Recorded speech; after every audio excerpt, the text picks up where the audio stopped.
돌이 속삭인다. 먼지가 말을 건다. 땅속 깊은 곳에서 건져 올린 유물 하나하나가 우리에게 질문을 던진다. 왜 나는 여기 있는가? 누가 나를 만들었는가? 그리고 가장 불편한 질문. 왜 너희는 나를 설명하지 못하는가? 인류의 역사책을 펼치면 우리는 매끈하게 이어진 이야기를 기대한다. 석기시대에서 청동기로, 청동기에서 철기로, 그렇게 문명이 천천히, 논리적으로, 단계적으로 발전해 왔다고 배웠다. 하지만 고고학자들이 땅을 파고 바다 밑을 탐사하고 오래된 지도를 들여다볼 때 그들은 이상한 감각을 느낀다. 뭔가가 맞지 않는다는 느낌, 퍼즐 조각이 빠져 있다는 직관.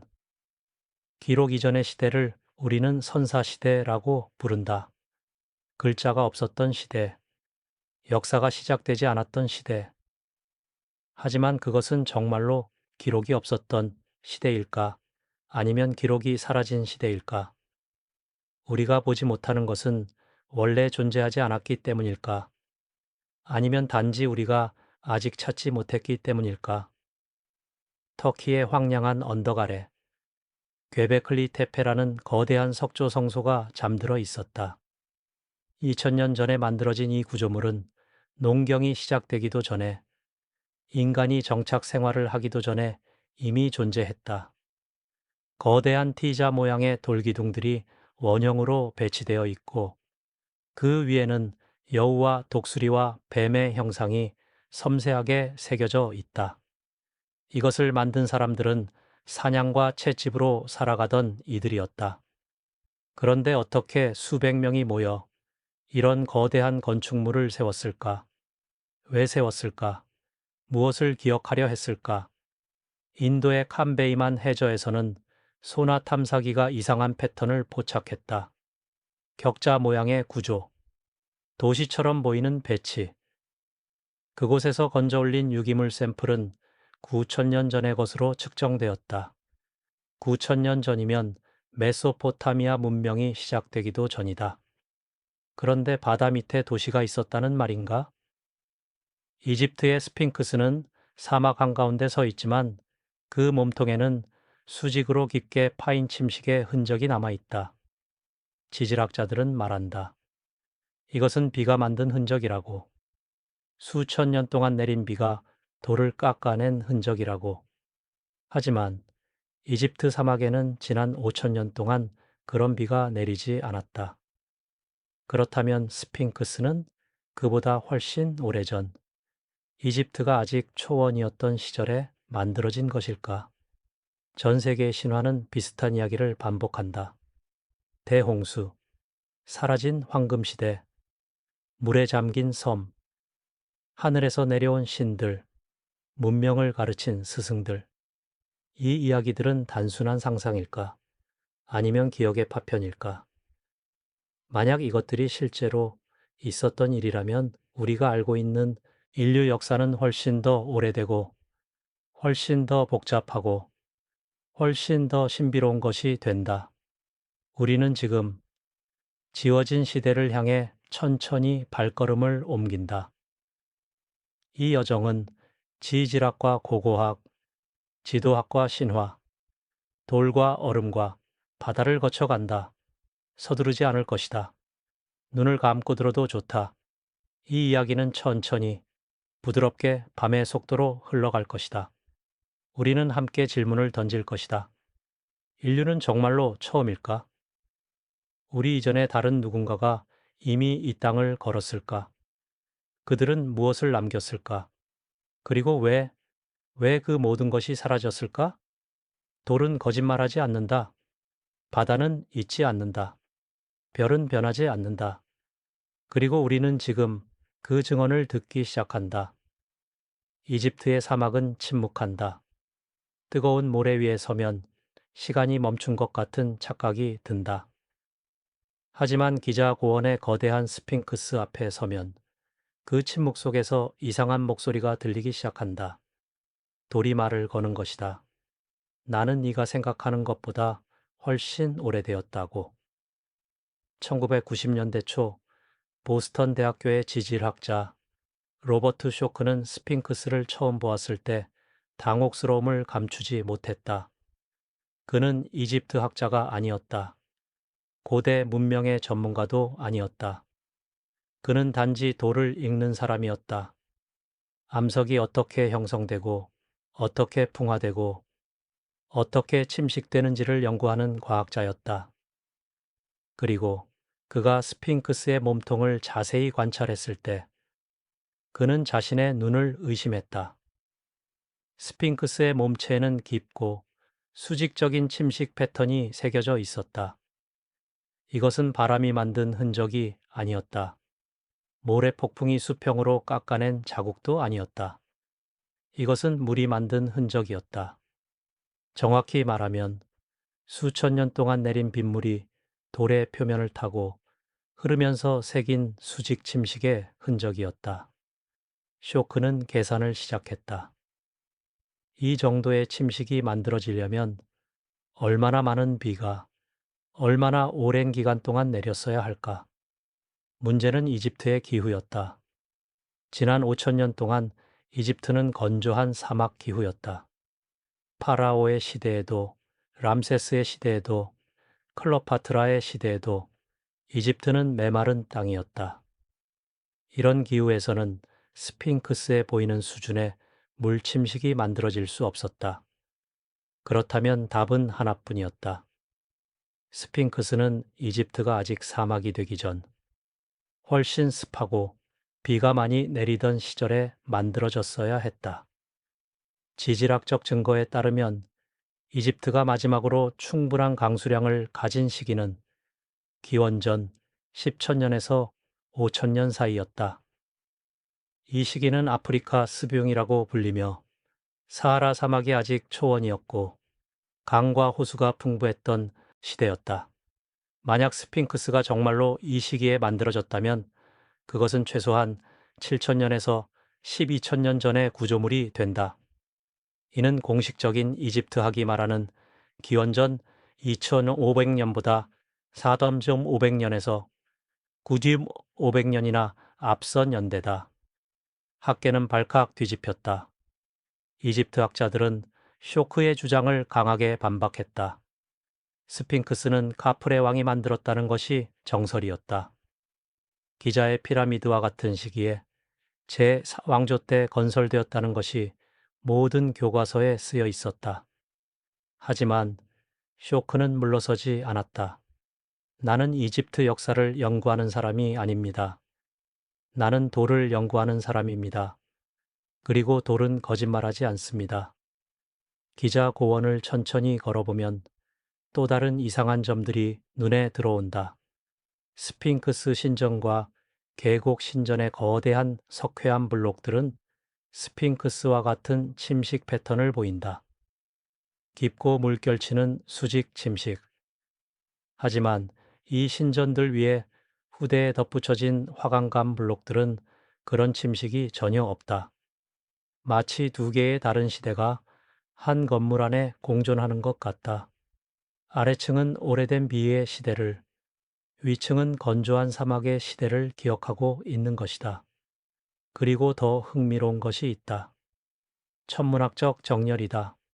1990년대 중반 작가이자 연구자인 로버트 보발과 그레이엄 행콕은 기자의 새 피라미드가 오리온 자리의 허리띠를 이루는 새 별과 정확히 일치한다는 것을 발견했다. 이것만으로는 놀랍지 않을 수도 있다. 고대 이집트인들이 천문학에 능통했다는 것은 잘 알려진 사실이니까. 하지만 문제는 시기였다. 컴퓨터 시뮬레이션을 통해 과거의 밤하늘을 재현해보면 기원전 2500년의 오리온 자리는 기자의 피라미드 배치와 완벽하게 일치하지 않는다. 약간 어긋나 있다. 하지만 시간을 더 거슬러 올라가 기원전 신여놈 500년의 밤하늘을 재현하면 놀라운 일이 벌어진다. 오리온 자리의 세 별이 기자의 새 피라미드와 완벽하게 일치하는 것이다. 그리고 이 시점에서 스핑크스는 정확히 동쪽을 바라보며 춘분날 새벽에 떠오르는 사자 자리를 응시한다. 스핑크스는 사자의 몸을 가지고 있다. 그리고 기원전 1,500년은 천문학적으로 사자 자리의 시대였다. 이것은 우연일까? 고대 이집트인들은 이 배치를 제프테피라고 불렀다. 첫 번째 시대, 신들의 시대, 모든 것이 시작된 시대. 그들의 신화에 따르면 이 시대에 오시리스와 이시스, 토트와 같은 신적 존재들이 이집트를 다스렸고 위대한 지혜를 인간에게 전했다. 이집트인들은 자신들이 이 황금 시대의 후손이며 자신들의 문명은 훨씬 더 오래된 문명의 메아리라고 믿었다. 밤하늘을 올려다보면 별은 변하지 않는다. 아니, 정확히 말하면 별은 아주 천천히, 정밀하게, 예측 가능하게 움직인다. 세차 운동이라고 불리는 이 천문학적 주기는 약 22만 6천 년을 주기로 반복된다. 고대인들은 이것을 알고 있었다. 그들은 하늘을 관찰했고, 기록했고, 계산했다. 그들은 별을 통해 시간을 측정했다. 그리고 아마도 그들은 별을 통해 기억을 보존하려 했을 것이다. 기자 고원의 모래 위에 서서 밤하늘을 올려다보면 수천 년 전 이곳에 섰던 누군가도 같은 별들을 보았을 것이라는 생각이 든다. 하지만 그들이 본 별자리의 위치는 조금 달랐을 것이다. 시간은 하늘에 기록되고 돌에 새겨지고 땅 속에 묻힌다. 우리는 그 기록을 읽으려 애쓴다. 때로는 읽히고 때로는 읽히지 않는다. 스핑크스는 여전히 동쪽을 바라보고 있다. 수천 년 동안, 어쩌면 만 년 이상 동안 변함없이 같은 방향을 응시하고 있다. 그 시선이 향하는 곳에 무엇이 있을까? 떠오르는 태양, 사자자리? 아니면 우리가 아직 이해하지 못하는 다른 무언가? 돌은 대답하지 않는다. 하지만 침묵 속에서 아주 천천히 돌은 계속 말을 건다. 이제 우리의 시선은 육지를 떠나 바다로 향한다. 왜냐하면 바다는 또 다른 기억을 품고 있기 때문이다. 물속에 가라앉은 도시들, 파도 아래 잠든 문명의 흔적들이 우리를 기다리고 있다. 바다는 가장 위대한 보관자다. 육지에서는 바람이 흔적을 지우고 비가 돌을 깎아내고 시간이 모든 것을 먼지로 만든다. 하지만 바다 밑은 다르다. 차가운 물과 두꺼운 침전물이 과거를 덮어 보호한다. 산소가 부족한 깊은 곳에서는 부패조차 천천히 진행된다. 그래서 바다는 육지가 잊어버린 것들을 기억한다. 그리고 때때로 아주 우연히 그 기억의 일부가 수면 위로 떠오른다. 1985년 일본 오키나와 근처의 요나군이 섬 해안에서 다이빙 강사 키아치로 아라타케는 물속에서 이상한 것을 발견했다. 처음에는 그저 흥미로운 암석 지형이라고 생각했다. 하지만 가까이 다가갈수록 그의 심장은 더 빠르게 뛰기 시작했다. 그것은 단순한 바위가 아니었다. 거대한 계단이 있었다. 평평한 테라스가 있었다. 직선으로 깎인 모서리가 있었다. 그리고 마치 의도적으로 조각된 것처럼 보이는 거대한 석조 구조물이 수심 25m 아래에 잠들어 있었다. 요나군이 해저 구조물은 길이가 약 100m, 폭이 50m에 달하는 거대한 암석 덩어리다. 그 표면에는 계단식 테라스가 5층으로 이어져 있고 각 층의 높이는 놀랍도록 균일하다. 넓은 광장처럼 보이는 평평한 공간도 있다.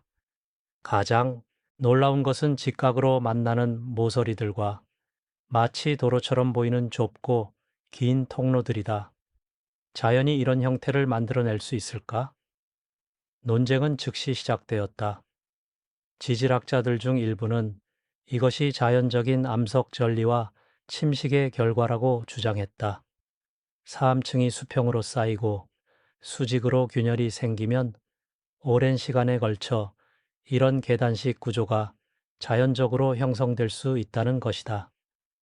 하지만 류큐 대학교의 해양 지질학자 기무라 마사아키 교수는 다른 의견을 제시했다. 그는 10년 넘게 이 구조물을 연구하면서 수백 번의 잠수를 통해 세밀한 측정과 사진 촬영을 진행했다. 기무라 교수가 발견한 것은 단순한 계단이 아니었다. 구조물의 한쪽에는 거대한 인간 얼굴 조각처럼 보이는 형상이 있었다. 다른 곳에는 동물 조각으로 추정되는 형태들이 있었다. 그리고 가장 중요한 것은 명백하게 인공적으로 보이는 가공 흔적들이었다. 직선으로 깎인 홈, 규칙적으로 배치된 구멍들, 그리고 계단 표면에 남아있는 도구 자국으로 보이는 흔적들. 기무라는 조심스럽게 말했다. 이것의 최소 일부는 인간의 손길이 닿은 것입니다. 만약 이것이 정말로 인공 구조물이라면 누가 언제 만들었을까? 해수면 변화 연구에 따르면 요나구니 지역이 마지막으로 육지였던 시기는 빙하기가 끝나던 때였다. 약 11인 천년에서 10천년 전 거대한 빙하들이 녹기 시작하면서 해수면이 급격히 상승했다. 이 과정에서 전 세계의 해안 지역이 물에 잠겼다. 요나구니의 구조물이 만약 인간이 만든 것이라면 그것은 빙하기 말 해수면이 상승하기 전에 건설되었어야 한다. 12천년 전, 그 시기에 인류는 무엇을 하고 있었을까? 교과서적인 역사에 따르면 그들은 여전히 사냥과 채집을 하며 동굴에 살고 있었다. 농경은 아직 시작되지 않았고, 도시는 존재하지 않았고, 거대한 석조 건축물을 세울 이유도 기술도 없었다.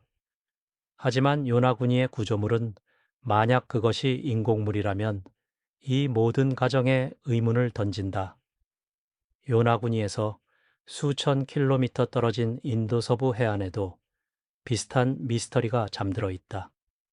2001년 인도 국립해양기술연구소는 캄베이만, 현재 캄바트만에서 해저 지형 조사를 실시했다. 그들이 사용한 사이드 스캔 소나는 수심 40m 아래의 해저에서 기묘한 패턴을 포착했다. 격자 형태의 구조, 직선으로 배열된 선들, 마치 도시의 거리 계획처럼 보이는 규칙적인 배치. 연구팀은 더 정밀한 조사를 위해 수중 탐사를 진행했다.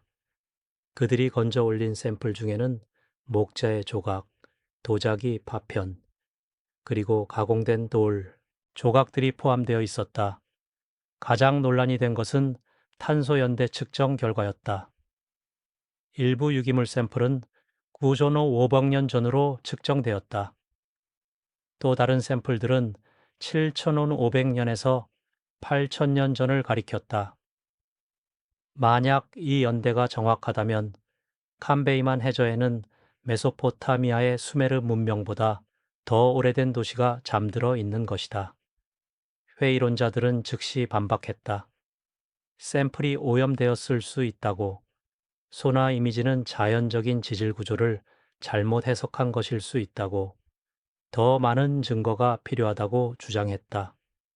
그들의 말이 틀린 것은 아니다. 과학은 신중해야 하고 특별한 주장에는 특별한 증거가 필요하다. 하지만 동시에 가능성의 문을 너무 성급하게 닫아서도 안 된다. 바다는 넓고 깊고 우리가 탐사한 부분은 전체의 5%도 되지 않는다. 이제 우리는 지구의 반대편, 유럽의 북해로 시선을 돌린다. 영국과 네덜란드, 덴마크 사이의 차가운 바다 아래에는 도거랜드라고 불리는 잃어버린 땅이 잠들어 있다. 도거랜드는 신화가 아니다. 그것은 실제로 존재했던 육지이며 지질학적으로 그 존재가 확인된 곳이다. 빙하기 동안 지구의 막대한 양의 물이 얼음으로 변해 극지방과 고산지대에 갇혀 있었다. 그 결과 해수면은 지금보다 120m나 낮았다. 현재 북해가 있는 지역은 광활한 평원이었다. 강들이 흐르고 호수들이 흩어져 있고 초원과 숲이 펼쳐진 비옥한 땅이었다. 고고학자들은 북해에서 건져 올린 어망 속에서 맘모스뼈, 사슴뿔, 그리고 석기 도구들을 발견했다. 사람들이 그곳에 살았다. 사냥하고 채집하고 아마도 정착촌을 이루며 살았다. 그러다가 약 2000년 전부터 빙하가 녹기 시작했다. 처음에는 천천히, 그러다가 점점 빠르게. 해수면은 수백 년에 걸쳐 꾸준히 상승했다. 도거랜드의 해안 지역이 먼저 잠겼다. 사람들은 내륙으로 이동했다. 강 유역의 정착지들이 범람했다. 세대가 지날수록 육지는 줄어들었다. 그리고 약 8200년 전 마지막 대재앙이 일어났다. 노르웨이 해안의 대륙붕에서 거대한 해저 산사태가 발생했다. 스토레가 슬라이드라고 불리는 이 사건으로 약 3000범 우제잭 입방 킬로미터의 해저 퇴적물이 한꺼번에 무너져 내렸다. 그 충격으로 거대한 쓰나미가 발생했다. 파도는 북해 전역을 휩쓸었다. 도거랜드의 남은 땅들이 완전히 물에 잠겼다. 그곳에 살던 사람들은 어떻게 되었을까? 일부는 영국 섬으로, 일부는 유럽 대륙으로 피난했을 것이다. 하지만 많은 이들이 그들의 집과 도구와 기억과 함께 바다 밑으로 사라졌다. 전 세계의 해안 지역에서 비슷한 일이 일어났다. 빙하기, 말의 해수면 상승은 점진적이었지만 거대했다. 120m의 상승. 그것은 40층 건물 높이만큼의 물이 땅을 덮었다는 의미다. 당시 인류의 대부분은 해안 지역에 살았다. 강하구, 만, 섬, 해안 평원. 그곳이 자원이 풍부했고 기후가 온화했고 삶이 상대적으로 쉬웠기 때문이다. 그리고 바로 그 장소들이 물에 잠겼다. 만약 당시에 발전된 문명이 있었다면 그 문명의 중심지는 지금 해저에 있을 가능성이 높다. 우리가 육지에서 발견하는 것들은 내륙의 유적, 산악지대의 성소, 고원의 구조물들 뿐이다. 해안의 도시들, 항구들, 교역 중심지들은 모두 수십 미터 깊이의 물 아래 잠들어 있다. 우리는 책의 중심부가 찢겨 나간 채로 나머지 페이지들만 읽으려 애쓰고 있는 것인지도 모른다. 전 세계의 신화는 이 대홍수를 기억한다. 길가메시 서사시의 대홍수, 노아의 방주, 힌두교의 만우와 물고기, 그리스의 드칼리온, 중국의 공과 우, 마야의 세계 파괴 신화, 아즈텍의 물의 태양, 호주 원주민의 드림타임 홍수 이야기, 북미 원주민 부족들의 대홍수 전설. 이 모든 이야기가 우연의 일치일까? 물론 홍수는 어디서나 일어난다. 강이 범람하고 비가 너무 많이 내리고 해일이 해안을 덮친다. 그래서 홍수 신화가 흔하다는 주장도 있다. 하지만 이 신화들은 단순한 강의 범람을 말하지 않는다. 그들은 세계를 파괴한 물, 문명을 삼킨 바다, 소수의 생존자만 남긴 대재앙을 이야기한다. 그리고 흥미롭게도 많은 신화가 비슷한 시간대를 암시한다. 아주 오래전, 첫 시대의 끝, 이전 세계의 종말. 바다는 천천히 비밀을 내어준다. 폭풍이 지나간 후 해변에 고대의 유물이 떠밀려 온다. 어부의 그물에 맘모스 이빨이 걸려 올라온다. 다이버가 우연히 수중 동굴에서 도자기를 발견한다. 기술이 발전하면서 우리는 더 깊이, 더 정밀하게 바다 밑을 볼 수 있게 되었다. 그리고 볼 수 있게 될수록 더 많은 질문이 생긴다. 물은 가장 오래된 기록자다. 물은 서두르지 않는다. 물은 천천히 퇴적물을 쌓아 과거를 덮고 산소를 차단해 부패를 막고 차가운 온도로 시간을 멈춘다. 바다 밑의 도시들은 아직 잠들어 있다. 언젠가 그들이 깨어나면 우리에게 무슨 이야기를 들려줄까? 그들은 우리가 알고 있는 역사를 확인해 줄까? 아니면 완전히 다시 쓰게 만들까? 파도 소리를 들으며 밤하늘을 올려다보면 바다도 하늘처럼 깊다는 생각이 든다. 그리고 그 깊이 속에 우리가 아직 읽지 못한 이야기들이 조용히 기다리고 있다. 하지만 미스터리는 바다에만 있지 않다. 땅 위에도 우리가 보고 있지만 이해하지 못하는 것들이 있다. 특히 지도. 오래된 지도들이 말하는 것들은 때때로 우리의 상식을 벗어난다. 지도는 단순한 그림이 아니다. 지도는 지식의 결정체다. 누군가 실제로 그곳에 가보았다는 증거다. 해안선을 따라 항해했고, 산맥을 넘어갔고, 강을 탐험했고, 거리를 측정했다는 물리적 증명이다. 그래서 고대 지도를 연구하는 것은 단지 오래된 종이를 보는 것이 아니라 그것을 만든 사람들의 발자국을 따라가는 일이다. 그들이 어디까지 갔는지, 무엇을 알았는지, 어떻게 그것을 알 수 있었는지를 추적하는 작업이다. 1929년 이스탄불의 톱카프 궁전에서 놀라운 발견이 있었다. 오스만 제국 시대의 해군 제독이었던 피리 레이스가 1993년에 제작한 세계 지도가 발견된 것이다. 지도는 양피지에 그려져 있었고 시간의 흔적으로 가장자리가 손상되어 있었지만 남아있는 부분은 놀랍도록 정교했다. 지도에는 대서양, 유럽과 아프리카의 서부 해안, 그리고 신대륙인 남아메리카의 동부 해안이 그려져 있었다. 처음에는 이것이 단지 아름다운 역사적 유물로만 여겨졌다. 16세기 초의 지도, 제작 기술을 보여주는 흥미로운 사례. 하지만 1950년대에 이 지도를 자세히 연구하기 시작한 학자들은 이상한 점을 발견했다. 남아메리카의 해안선이 너무 정확했다. 당시로서는 불가능할 정도로 정확했다. 1513년에 유럽인들은 남미 대륙의 동부 해안을 아직 완전히 탐사하지 못한 상태였다. 콜럼버스가 신대륙에 도착한 지 겨우 21년밖에 지나지 않았고 해안선의 세밀한 측량은 훨씬 나중의 일이었다. 더 놀라운 것은 지도의 남쪽 끝 부분이었다. 그곳에는 남극 대륙의 북부 해안선으로 보이는 육지가 그려져 있었다. 하지만 남극 대륙은 공식적으로 1820년에야 발견되었다. 그것도 처음에는 단지 얼음으로 뒤덮인 황량한 땅으로만 알려졌다. 피리 레이스가 어떻게 300년도 더 전에 남극의 존재를 알았을까? 피리 레이스 자신이 지도 가장자리에 남긴 주석이 이 수수께끼의 실마리를 제공한다. 그는 이렇게 썼다. 이 지도를 그리는 데 있어 나는 약 20가의 오래된 지도와 마파 문디 세계 지도를 참고했다. 그중 일부는 알렉산더 대왕 시대로 거슬러 올라가며 일부는 정확한 수학적 계산을 사용하여 제작되었다.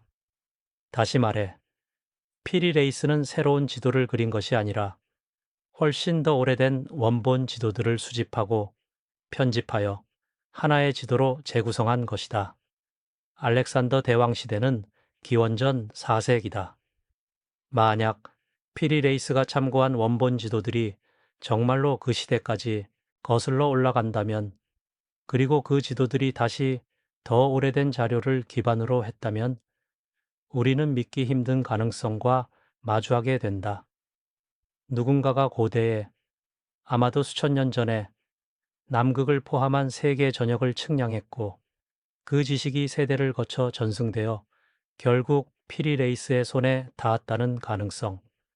하지만 더 놀라운 지도가 있다. 초마대 31년 프랑스의 지도, 제작자 오론트스 피누스가 제작한 남극 대륙 지도다. 이 지도는 남극 대륙 전체를 보여주는데 그것도 놀랍도록 정확하게 보여준다. 대륙의 전반적인 형태, 산맥의 위치, 해안선의 굴곡, 심지어 강들의 흐름까지 그려져 있다. 가장 이상한 점은 이것이다. 지도 속의 남극 대륙에는 얼음이 없다. 현재 남극 대륙은 평균 2km 두께의 얼음으로 덮여 있다. 얼음 아래에 산맥이 있는지, 계곡이 있는지, 강이 흘렀던 흔적이 있는지는 20세기 중반까지 아무도 몰랐다.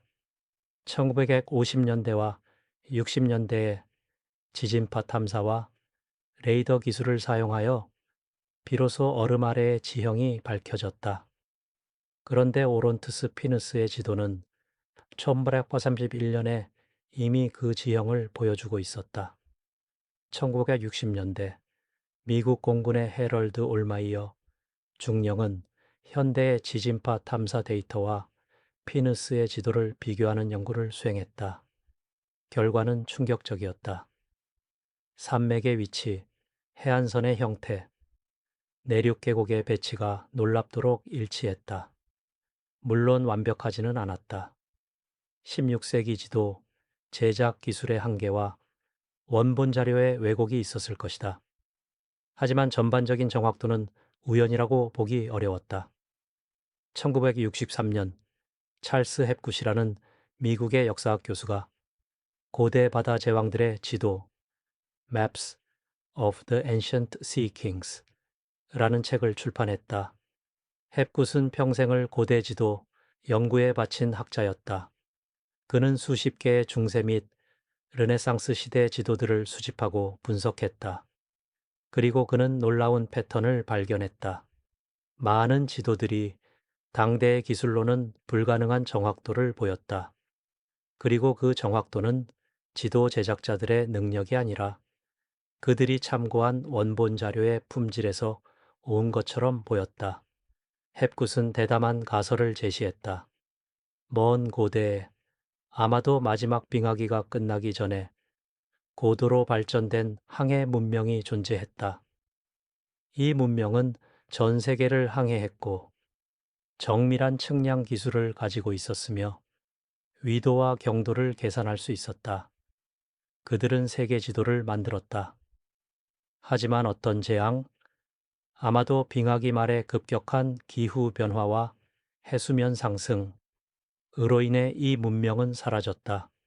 그러나 그들의 지도는 살아남았다. 그 지도들은 세대를 거쳐 복사되고 전승되었다.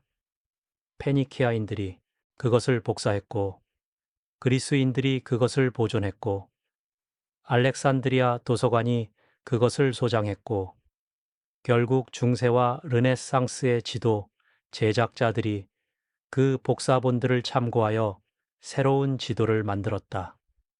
이 이론은 당연히 큰 논란을 일으켰다. 주류 역사학계는 회의적이었다. 고대에 그런 항해 기술이 존재했다는 증거가 없다고, 지도의 정확도는 과장되었거나 우연의 일치라고 더 단순한 설명이 가능하다고 반박했다. 하지만 헵굿은 한 명의 예상치 못한 지지자를 얻었다. 알베르트 아인슈타인이었다. 아인슈타인은 헵굿의 책 초판에 서문을 썼다. 그는 이렇게 말했다. 헵굿 씨의 아이디어는 매우 단순하고 만약 계속 입증된다면 인류 역사에 대한 우리의 이해에 대단히 중요할 것이다. 이 매혹적인 책은 진지한 주목을 받을 만하다. 아인슈타인은 과학자였고 증거를 중시했다. 그가 헵굿의 연구를 완전히 받아들인 것은 아니었지만 그는 최소한 그것이 불가능하지 않다. Not impossible 고 인정했다. 지도 속의 남극 대륙이 정말로 얼음이 없는 상태를 보여준다면 그것은 언제 측량된 것일까? 지질학적 증거에 따르면 남극 대륙이 마지막으로 부분적으로 얼음이 없었던 시기는 약 6천년에서 12천년 전이었다. 더 정확히 말하면 남극의 해안 지역 일부가 얼음에서 자유로웠던 것은 빙하기가 끝나가던 시기 약 14만 천년에서 10천년 전 사이였다. 이것은 피라미드가 세워지기 전이고 수메르 문명이 시작되기 전이고 인류가 도시를 건설하기 시작하기도 전이다. 만약 그 시기에 누군가가 남극을 항해하고 측량했다면 그들은 누구였을까? 어떤 배를 타고 그 먼 곳까지 갔을까? 어떤 도구로 그토록 정확하게 거리와 각도를 측정했을까? 그리고 왜 그들에 대한 다른 증거는 남아있지 않을까? 항해는 인류가 가진 가장 오래된 기술 중 하나다. 물 위에 뜬다는 것, 바람을 이용한다는 것, 별을 보고 방향을 찾는다는 것, 이것들은 수만 년 전부터 인류가 해온 일이다. 호주 원주민의 조상들은 적어도 6급 5천 년 전에 인도네시아에서 호주까지 바다를 건너 이주했다. 그것은 먼 거리의 해양 항해였다. 폴리네시아인들은 나침반도 없이 지도도 없이 오직 별과 파도와 새의 움직임만으로 태평양의 광대한 바다를 가로질러 수천 개의 섬을 발견하고 정착했다. 만약 이 미천년 전에 고도로 발전된 항해 문명이 있었다면 그들도 비슷한 방식으로 세계를 탐험했을 것이다. 별을 관찰하고 조류를 이해하고 바람의 패턴을 알고 해안선을 따라가고 항구를 건설하고 무역로를 개척했을 것이다. 그들의 배가 어떻게 생겼는지는 모른다. 아마도 나무로 만들어졌을 것이고 나무는 수천 년이 지나면 완전히 분해된다. 그들의 항구가 어디 있었는지도 모른다. 아마도 해안에 있었을 것이고 해안은 지금 물속에 잠겨 있다. 하지만 지도는 남았다. 양피지에 그려진 지도, 파피루스에 기록된 지도, 돌에 새겨진 지도. 그것들이 복사되고 또 복사되고 도서관에 보관되고 전쟁으로 약탈되고 상인들에 의해 거래되고 학자들에 의해 연구되면서 시간을 건너 살아남았다. 원본의 정확도는 복사 과정에서 조금씩 왜곡되었을 것이다. 중세의 필경사가 이해하지 못한 부분은 상상으로 채워졌을 것이다. 하지만 핵심적인 정보, 해안선의 윤곽, 산맥의 위치, 강의 흐름은 여전히 인식 가능한 형태로 남아 있었다. 현대의 위성 기술로 우리는 지구의 모든 부분을 정확하게 지도로 만들 수 있다. 우리는 하늘에서 내려다보며 산과 강과 해안선을 본다. 하지만 위성이 없던 시대에는 어떻게 했을까? 직접 가서 보고, 측정하고, 기록하는 수밖에 없었다. 그것은 엄청난 노력이 필요한 일이었다. 수십 년, 어쩌면 수백 년에 걸친 탐험과 측량에 누적된 결과였을 것이다. 지도는 단순한 그림이 아니다. 지도는 기억의 저장 장치다. 수많은 항해자들의 관찰이 집약된 지식의 결정체다. 폭풍 속에서 죽은 선원들, 미지의 해안에 상륙한 탐험가들, 별빛 아래에서 항로를 계산한 항해사들, 그들 모두의 경험이 지도 위에 한 줄, 한 줄에 담겨 있다. 그래서 고대 지도를 볼 때 우리는 단지 오래된 종이를 보는 것이 아니라 수천 년 전 누군가의 발자국을, 그들이 본 지평선을, 그들이 느낀 바람을, 그들이 품었던 호기심을 보는 것이다. 밤하늘의 별자리는 고대 항해자들의 지도였다. 별은 움직이지만 그 움직임은 예측 가능하다. 북극성은 항상 북쪽을 가리킨다. 오리온 자리는 계절을 알려준다. 남십자성은 남방우에서 방향을 제시한다. 달의 위상은 시간을 알려준다. 조수의 높이는 달과 태양의 위치로 예측할 수 있다. 고대인들은 이 모든 것을 알았다. 그들은 하늘을 읽었고 바다를 읽었고 그 지식을 다음 세대에 전했다. 그리고 어쩌면 아주 오래전 어느 시점에 그들은 그 모든 지식을 지도로 만들었다. 세계 전체의 지도, 남극에서 북극까지, 대서양에서 태평양까지를 아우르는 지도. 그 지도는 어디론가 사라졌다. 문명이 무너지고 도서관이 불타고 기억이 흐려졌다. 하지만 그 파편들은 여전히 남아있다. 중세 수도원의 먼지 쌓인 서구에서, 르네상스 항해자의 보물상자에서, 오스만 제국 궁전의 비밀방에서 발견되기를 기다리며, 이제 우리는 바다와 지도에서 시선을 돌려 다시 육지로 돌아간다. 왜냐하면 땅 위에도 설명되지 않는 기원을 가진 놀라운 것들이 남아있기 때문이다. 특히 돌로 만든 것들이. 1994년 터키 남동부의 건조한 언덕에서 한 독일 고고학자가 땅을 파기 시작했다. 그의 이름은 클라우스 슈미트였고, 그는 이미 수십 년간 중동의 고대 유적을 발굴해온 베테랑이었다. 하지만 그날 그가 괴베클리 테페라는 이름이 언덕 아래에서 발견한 것은 그의 모든 경험과 지식을 뒤흔들어 놓았다. 그는 후에 이렇게 말했다. 이것은 모든 것을 바꿉니다. 흙을 조심스럽게 걷어내자 거대한 T자 모양의 돌기둥이 모습을 드러냈다. 높이 5미터가 넘는 석회암 기둥이었다. 하나가 아니었다. 여러 개였다. 원형으로 배치되어 있었다.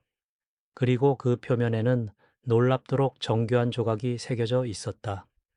여우, 독수리, 뱀, 정알, 멧돼지, 사자.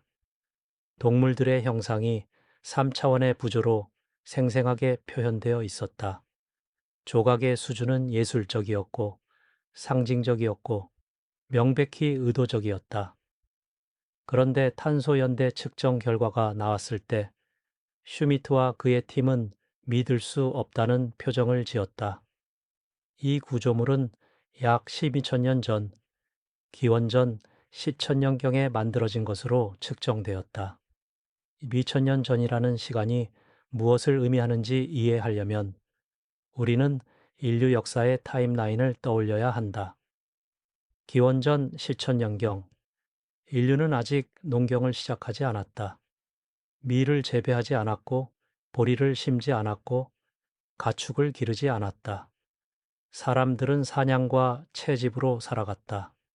작은 무리를 이루어 이동하며 계절에 따라 먹을거리를 찾아다녔다. 정착촌이라는 개념은 아직 없었다. 영구적인 건축물을 세울 이유도 없었다. 그런데 괴베클리 테페는 그 모든 상식을 거부했다.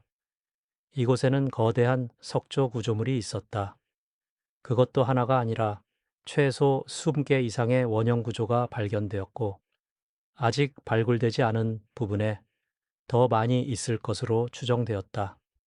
각 원형 구조는 중앙에 두 개의 큰 T자 기둥이 서 있고, 그 주위를 더 작은 기둥들이 둘러싸고 있었다. 기둥의 무게는 개당 10톤에서 20톤에 달했다. 이것을 채석장에서 잘라내고 운반하고 세우고 조각하려면 엄청난 노동력이 필요했다.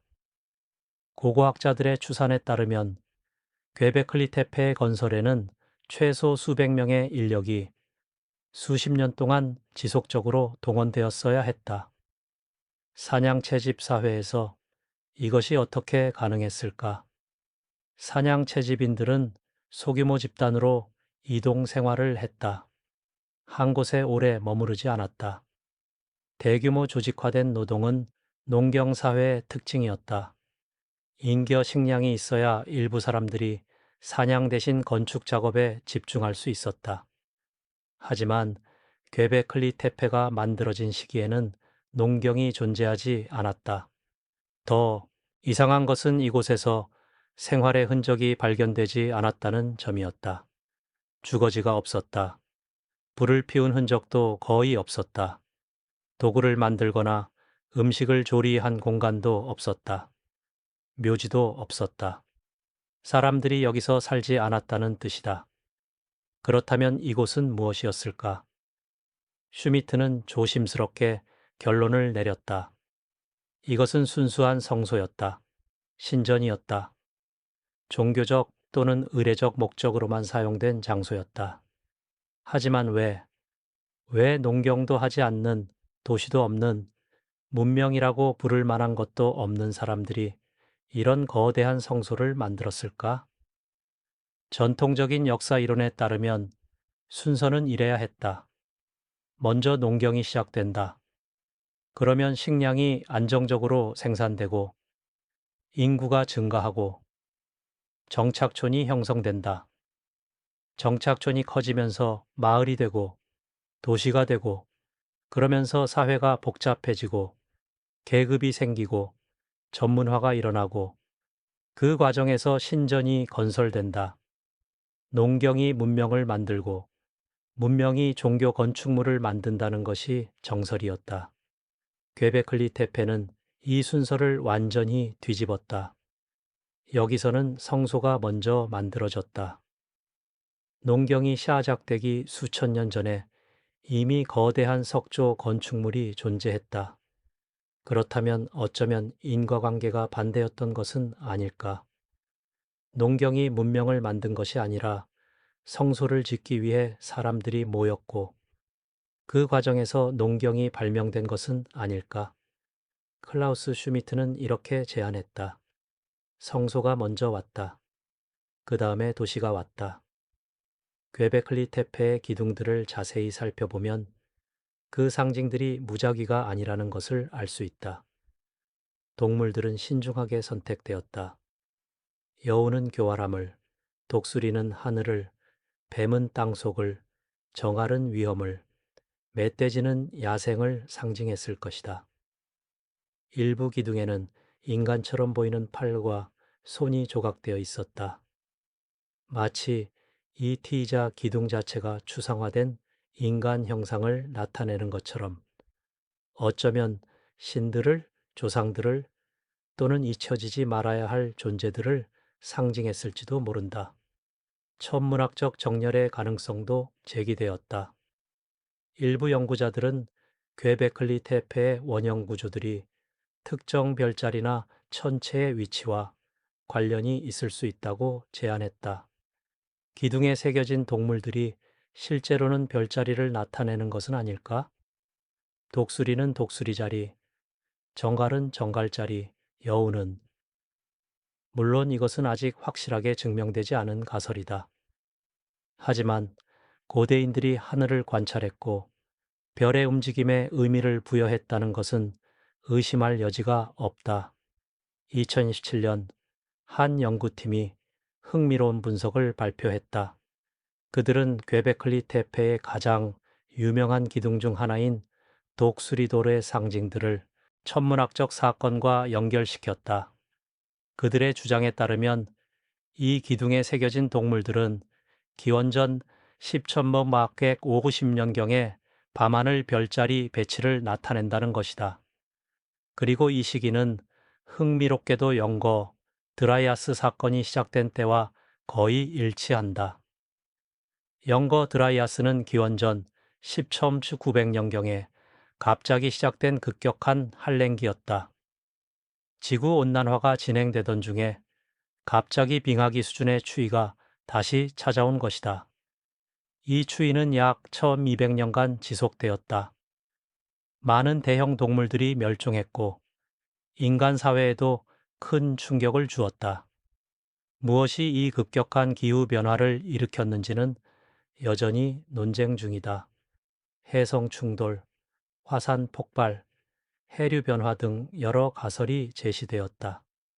만약 괴베클리 테페가 정말로 이 재앙적 사건을 기억하고 기록하기 위해 만들어진 것이라면 그것은 단순한 신전이 아니라 일종의 기념비, 경고 또는 기도였을 것이다.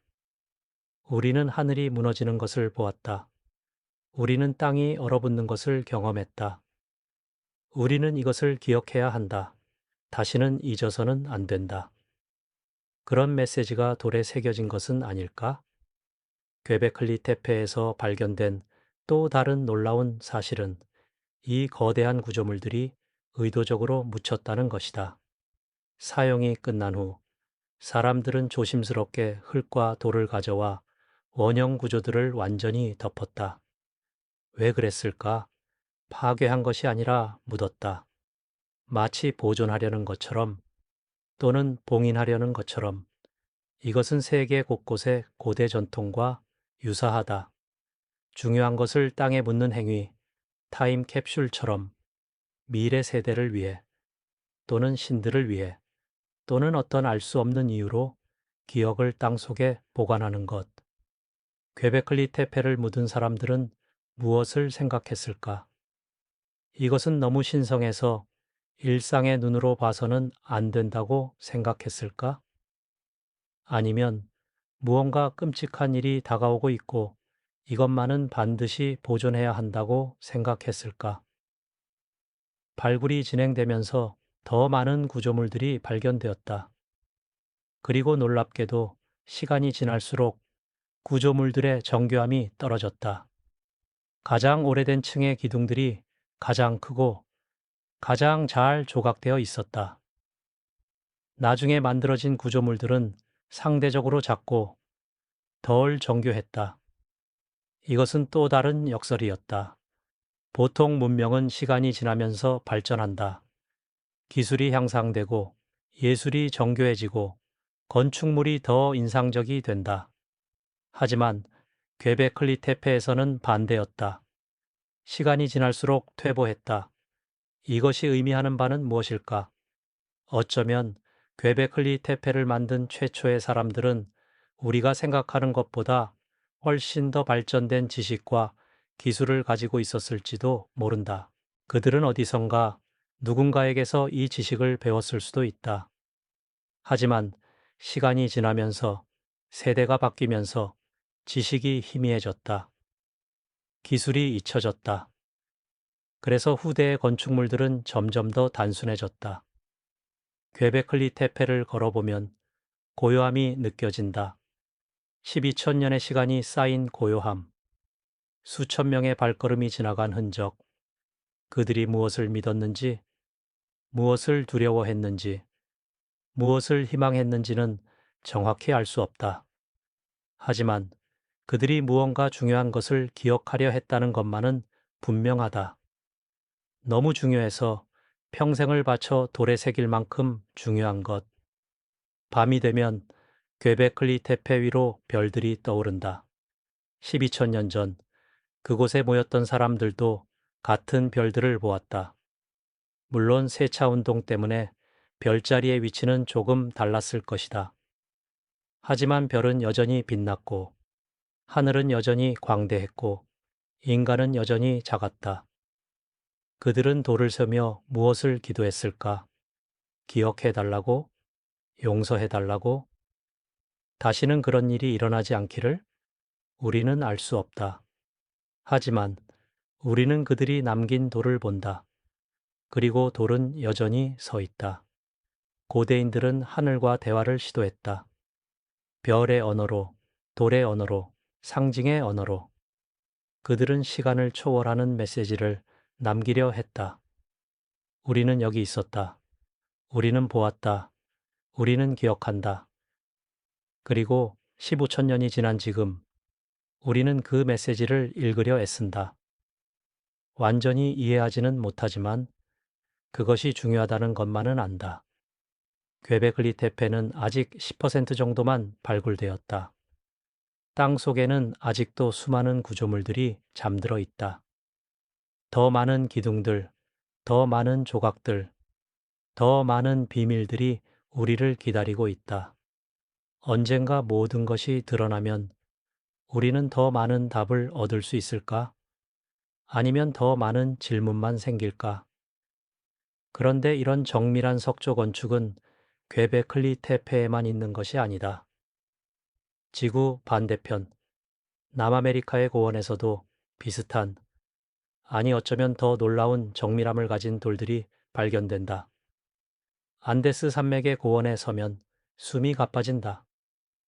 해발 3,800m, 공기가 희박하고 하늘이 너무 가까워서 별들이 손에 닿을 것만 같다. 볼리비아의 티아우아나코 유적은 바로 이런 곳에 있다. 인간이 살기에는 가혹한 환경이다. 산소가 부족하고 기온이 극심하게 변하고 농사 짓기도 어렵다. 그런데 고대인들은 이곳을 선택했다.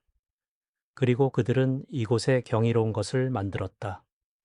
티아후아나코의 가장 유명한 유물은 태양의 문이다. 높이 3미터, 너비 4미터의 거대한 문이다. 그런데 이것은 여러 돌을 쌓아 만든 것이 아니다. 단일한 안산암 덩어리를 깎아서 만든 것이다. 무게는 약 10톤. 무늬 상단에는 정교한 부조가 새겨져 있다. 중앙에는 지팡이를 든 신의 형상이 있고 그 주위로 48개의 날개 달린 존재들이 대칭적으로 배치되어 있다. 조각의 정밀도는 놀랍다. 각 형상은 불과 몇 밀리미터의 두께로 새겨져 있고 직선들은 자로 그은 듯 정확하다. 하지만 태양의 문은 시작에 불과하다. 티아후아나코 유적 전체를 살펴보면 더 놀라운 것들이 나타난다. 거대한 석재들이 완벽한 직각으로 절단되어 있다. 표면이 거울처럼 매끄럽게 연마되어 있다. 그리고 가장 이상한 것은 돌과 돌 사이의 접합부다. 틈이 거의 없다. 면도날 하나 들어갈 틈이 없을 정도로 정밀하게 맞물려 있다. 티아후아나코에서 몇 킬로미터 떨어진 곳에 푸마풍쿠라는 또 다른 유적이 있다. 그리고 이곳에서 발견되는 석재들은 아마도 전 세계에서 가장 정밀하게 가공된 고대 석재일 것이다. H자 블록이라고 불리는 석재들이 있다. 위에서 보면 H자 형태를 하고 있다.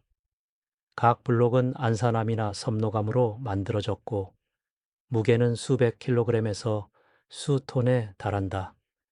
이 블록들을 자세히 관찰하면 입이 벌어진다. 직각이 완벽하다. 오차가 1mm도 안 된다. 표면이 평평하다. 레이저로 측정해도 굴곡을 찾기 어려울 정도다. 그리고 가장 놀라운 것은 홈과 돌출부의 정밀함이다. 각 블록에는 다른 블록과 맞물리기 위한 홈이 파여 있다. 이 홈들은 서로 완벽하게 들어맞는다. 마치 현대의 CNC 기계로 가공한 것처럼 현대의 석재 가공 전문가들도 이것을 보고 고개를 갸우뚱한다. 안산암과 섬노감은 매우 단단한 돌이다. 모수 경도로 6에서 7 정도 된다. 철보다 단단하다.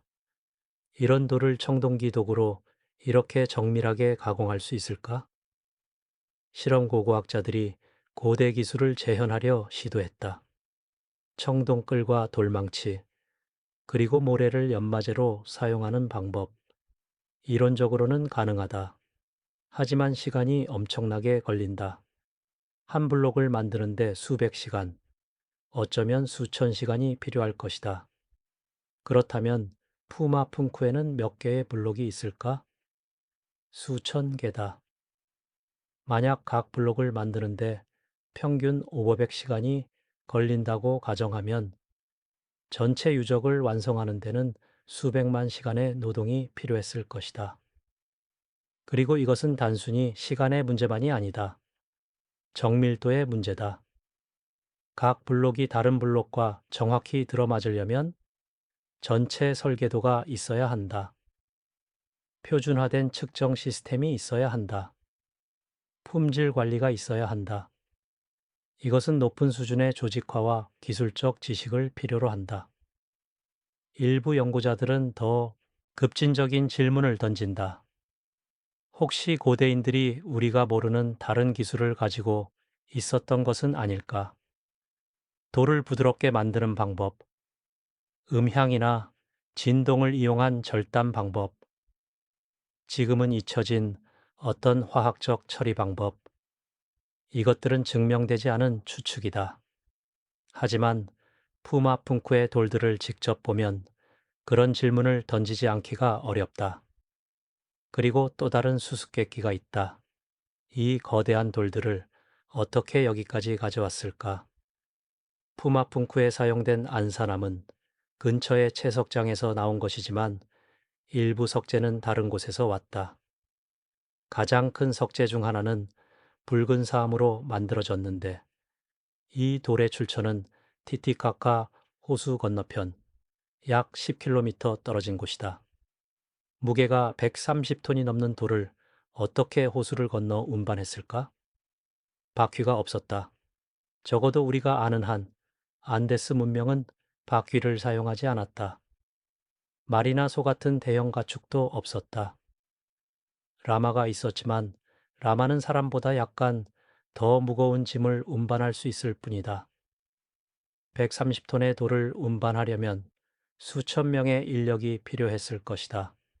통나무를 깔고 굴려서 가능할지도 모른다.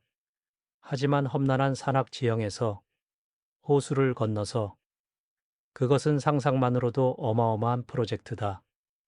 볼리비아의 고고학자 아서 포스난스키는 20세기 초에 티아후아나코를 집중적으로 연구했다. 그는 천문학적 정렬을 분석했다.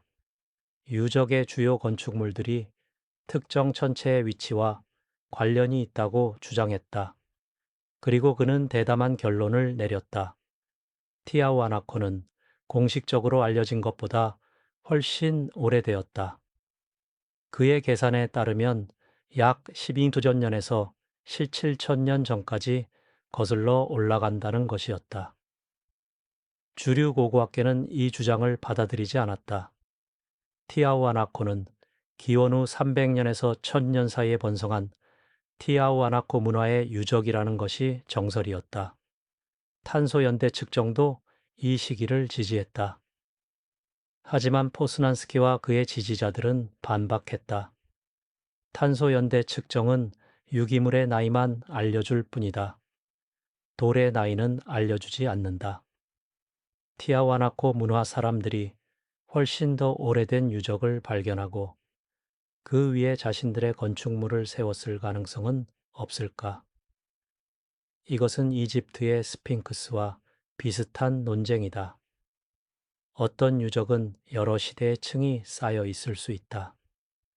가장 오래된 층은 우리가 생각하는 것보다 훨씬 이전에 만들어졌고 후대의 문명들이 그것을 재사용하거나 위에 덧붙였을 수 있다.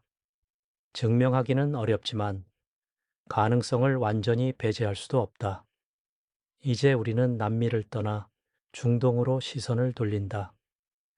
레바논의 바알베크, 로마 제국 시대의 거대한 신전 유적으로 유명한 곳이다. 그런데 이 로마 신전의 기초를 자세히 보면 이상한 것을 발견하게 된다. 로마인들이 만든 것보다 훨씬 더 거대한 돌들이 그 아래에 깔려 있다. 바알베크의 기단부에는 트릴리톤이라고 불리는 세 개의 거대한 석재가 있다. 각각의 무게는 약 800톤에서 1000톤 정도로 추정된다. 1000톤. 그것은 보잉 747 항공기 6대를 합친 무게다. 이 돌들은 석회암으로 만들어졌고 근처 채석장에서 잘라낸 것으로 보인다. 하지만 어떻게 운반했을까? 어떻게 들어 올렸을까? 어떻게 그렇게 정밀하게 배치했을까? 채석장에는 더 큰 돌이 하나 남아 있다. 임신한 돌이라고 불리는 이것은 무게가 약 첨예 200톤으로 추정된다. 부분적으로 잘려 나왔지만 아직 안반에서 완전히 분리되지 않은 상태다. 마치 작업이 중단된 것처럼 이 돌을 보면 고대 채석 기술의 일부를 엿볼 수 있다. 돌 주위에 홈을 파고 나무 쐐기를 받고 물을 부어 쐐기를 팽창시켜 돌을 갈라내는 방법.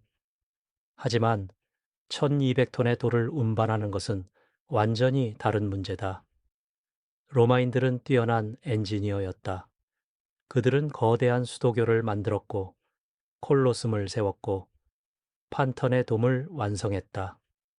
하지만 로마의 가장 큰 건축물에 사용된 돌도 대부분 수십 톤 수준이었다. 수백 톤, 천 톤이 넘는 돌을 다루는 것은 로마의 일반적인 건축 관행이 아니었다. 그렇다면 바알베크의 트릴리톤은 누가 만들었을까? 로마인들 자신도 이 돌들이 신들의 작품이라고 믿었다. 그들은 이곳을 헬리오폴리스, 태양의 도시라고 불렀고 로마의 신 주피터를 위한 거대한 신전을 그 위에 세웠다. 하지만 그 기초는 그들보다 먼저 있었다. 페니키아인들이 만들었다는 전설도 있다. 또는 더 이전에 이름도 모르는 거인 종족이 만들었다는 신화도 있다. 현대의 건설 중장비를 사용한다면 1000톤의 돌을 옮기는 것이 가능할까? 가능하다. 하지만 쉽지 않다. 세계에서 가장 강력한 크레인 중 하나도 들어 올릴 수 있는 무게가 2000톤 정도다. 그리고 그런 크레인은 현대 기술의 정수를 모아 만든 것이다. 고대에는 어떻게 했을까? 일부는 이렇게 말한다. 우리가 고대인들을 과소평가하고 있다. 그들도 영리했고 창의적이었고 인내심이 있었다. 충분한 시간과 인력만 있다면 단순한 도구로도 놀라운 것을 만들 수 있다. 이 말은 일리가 있다. 실제로 실험 고고학은 단순한 도구와 방법으로도 놀라운 것들이 가능하다는 것을 보여주었다. 하지만 다른 이들은 묻는다. 가능하다는 것과 실제로 그렇게 했다는 것은 다르다. 왜 그렇게 어렵게 만들었을까? 왜 800톤짜리 돌 하나를 쓰려고 했을까? 80톤짜리 돌 10개를 쓰면 안 됐을까? 훨씬 쉬웠을 텐데. 이것도 타당한 질문이다. 어쩌면 그들에게는 이유가 있었다. 기술적 이유, 종교적 이유, 또는 우리가 이해하지 못하는 다른 이유. 어쩌면 그들은 영원함을 추구했다. 지진이나 전쟁이나 시간 자체도 무너뜨릴 수 없는 건축물을 만들려 했다. 그리고 어느 정도 성공했다. 바알베크의 트릴리톤은 수천 년이 지난 지금도 여전히 제자리에 있다. 전 세계의 거대 석조 유적들을 보면 공통점이 있다.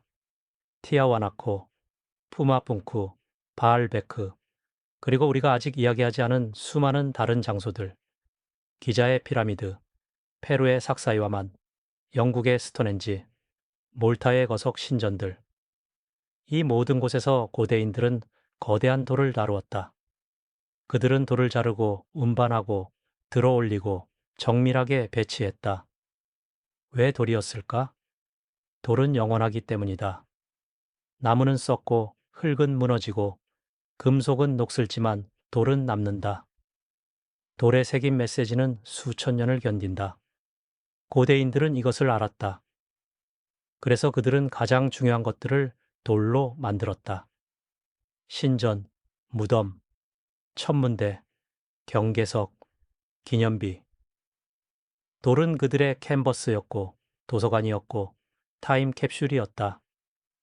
밤의 고요 속에서 이 거대한 돌들을 상상해 본다. 달빛 아래 서 있는 트릴리톤, 별빛을 받으며 빛나는 푸마pun쿠의 H자 블록, 안개 속에 잠긴 티아우아나코의 태양의 문. 그것들은 단순한 돌이 아니다. 그것들은 의지의 표현이다. 우리는 여기 있었다. 우리는 위대한 것을 만들었다. 우리를 기억해달라. 수천 년이 지난 지금, 우리는 그 목소리를 듣는다. 완전히 이해하지는 못하지만 경외심을 느낀다. 엔지니어링의 관점에서 보면 이것들은 불가능에 가까운 도전이었다. 하지만 그들은 해냈다. 어떻게든, 어떤 방법으로든 그들은 해냈다. 그리고 그것은 우리에게 질문을 던진다. 인간의 능력에는 우리가 아직 모르는 측면이 있는 것은 아닐까? 고대의 지식 중에서 우리가 잃어버린 것이 있는 것은 아닐까? 고원의 차가운 바람이 유적 사이를 지나간다. 돌들은 침묵한다. 하지만 그 침묵 속에는 수천 년의 이야기가 담겨 있다. 땀과 피, 기도와 꿈, 지식과 기술, 모두 돌 속에 봉인되어 있다. 우리는 그것을 읽으려 애쓴다. 천천히, 조심스럽게 존중하며, 그리고 이제 우리의 시선은 하늘로 향한다. 왜냐하면 전 세계의 고대 문명들은 모두 하늘에서 내려온 지식에 대해 이야기하기 때문이다. 신화는 거짓말이 아니다. 신화는 기억이 옷을 입은 것이다. 시간이 지나면서 사실은 흐려지고 세부 사항은 변형되고 이름은 바뀌지만 핵심은 남는다. 그리고 전 세계의 신화를 모아놓고 비교해 보면 놀라운 패턴이 나타난다. 너무나 비슷한 이야기들이 대양을 사이에 두고 산맥을 넘어서 서로 접촉한 적이 없는 문명들 사이에서 반복된다. 하늘에서 내려온 존재들, 인간에게 지식을 가르친 스승들, 대홍수 이전의 황금시대, 문명을 재건한 현자들, 이 이야기들은 메소포타미아에 있고, 이집트에 있고, 인도에 있고, 중앙아메리카에 있고, 남아메리카에 있고, 태평양 섬들에 있다. 우연일까?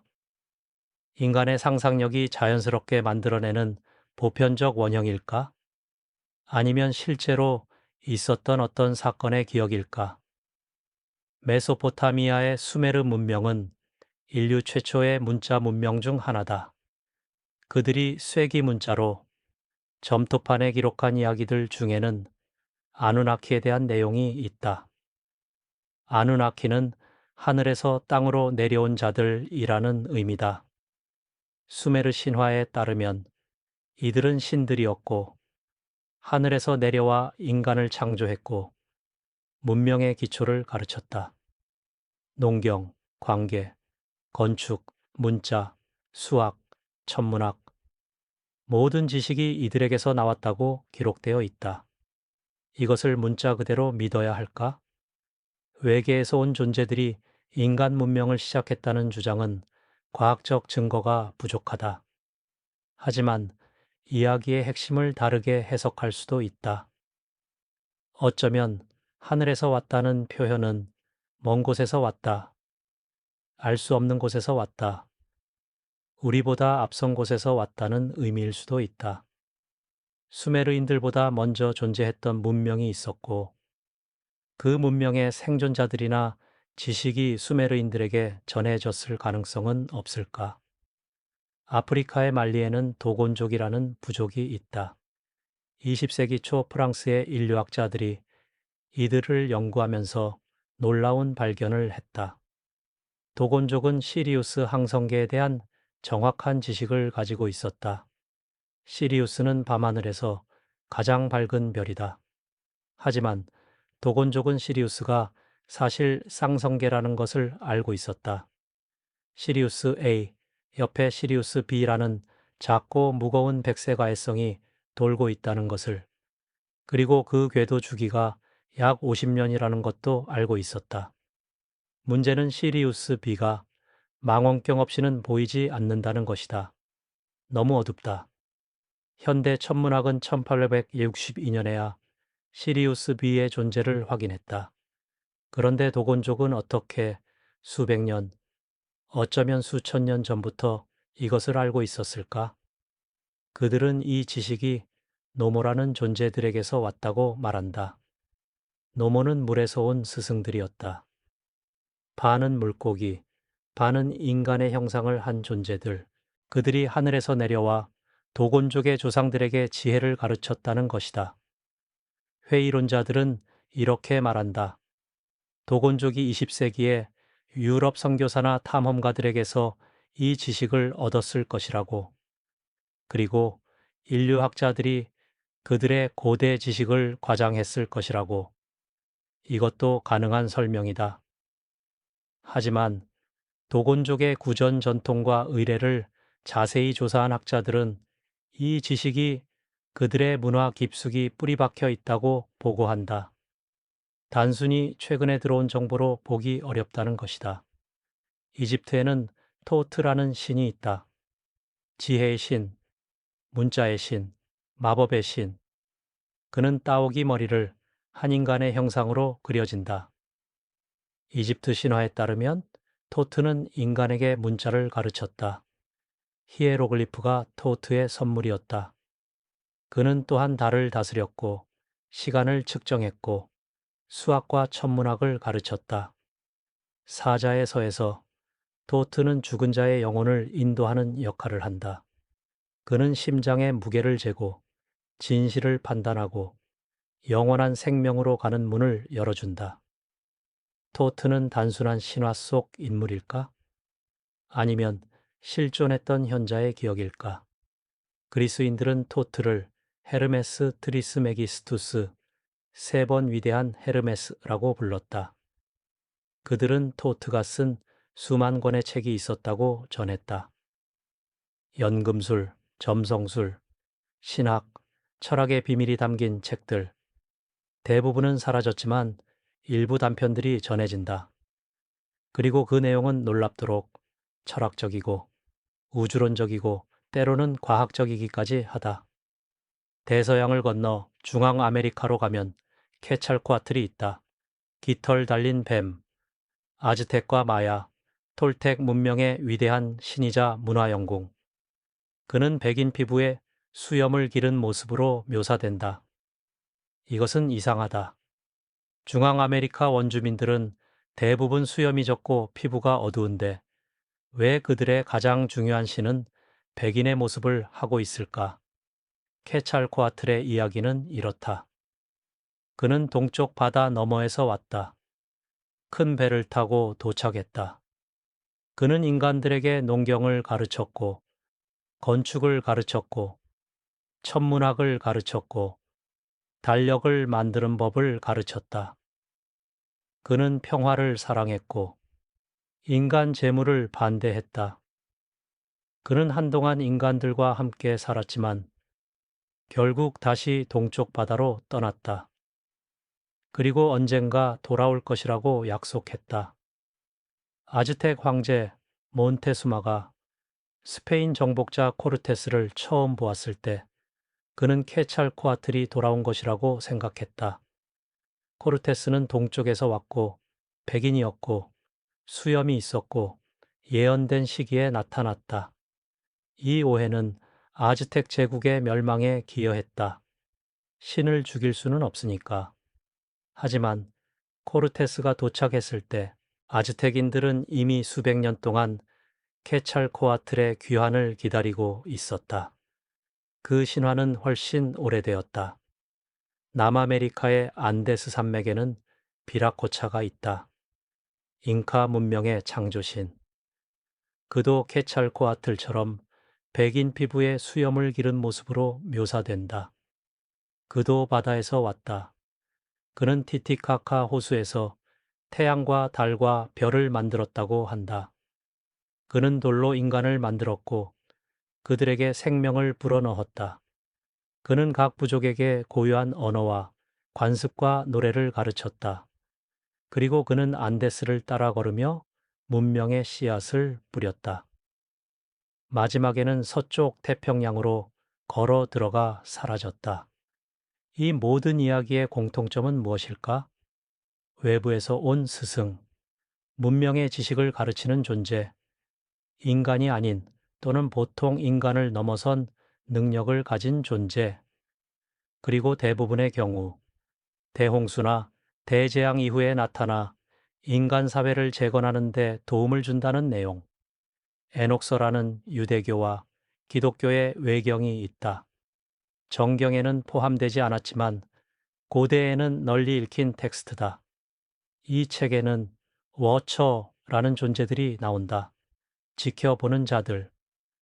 그들은 천사였지만 인간 세상에 내려왔다. 그리고 인간들에게 금지된 지식을 가르쳤다. 금속을 재련하는 법, 무기를 만드는 법, 보석을 세공하는 법, 화장하는 법, 약초의 비밀, 점성술, 천문학. 이 지식들은 인간 문명을 급속도로 발전시켰지만 동시에 부패와 폭력을 가져왔다. 결국 대홍수가 일어나 타락한 세상을 씻어냈다. 이것은 종교적 교훈일 뿐일까? 아니면 어떤 역사적 사건의 은유일까?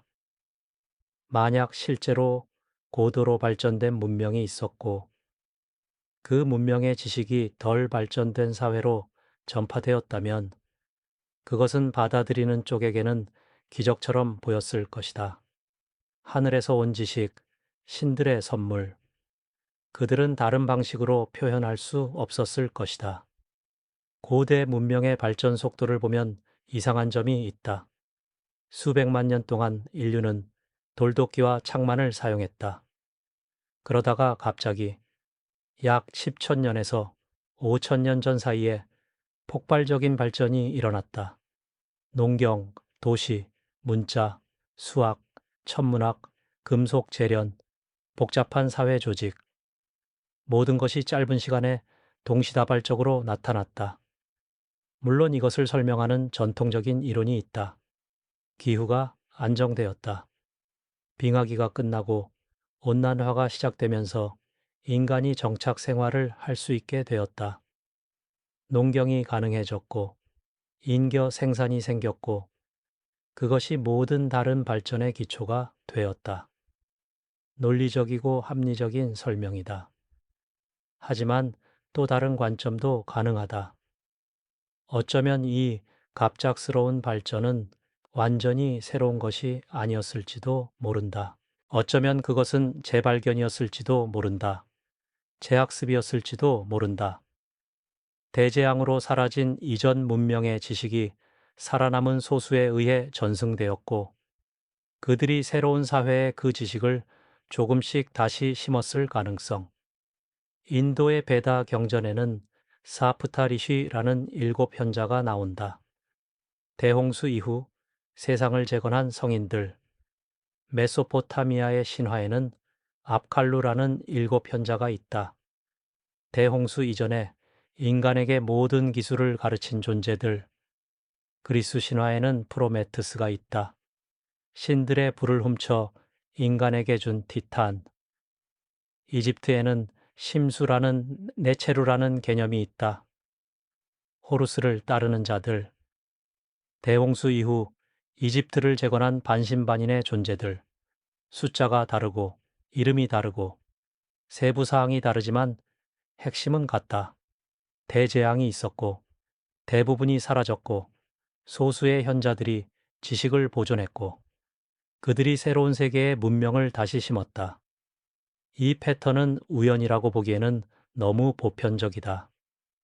고대인들이 하늘을 관찰한 것은 단순한 호기심 때문만이 아니었다.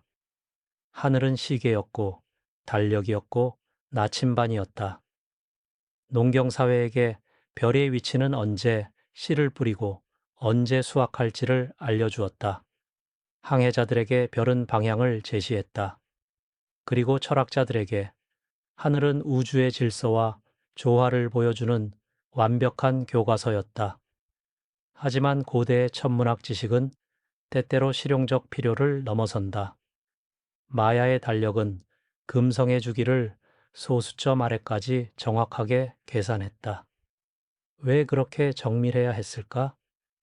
이집트의 신관들은 시리우스의 헬리아칼 라이징, 별이 태양보다 먼저 떠오르는 현상을 관찰하여 나일강의 범람을 예측했다. 정교한 관찰 시스템이었다. 바빌로니아의 천문학자들은 행성의 움직임을 수백 년에 걸쳐 기록했다.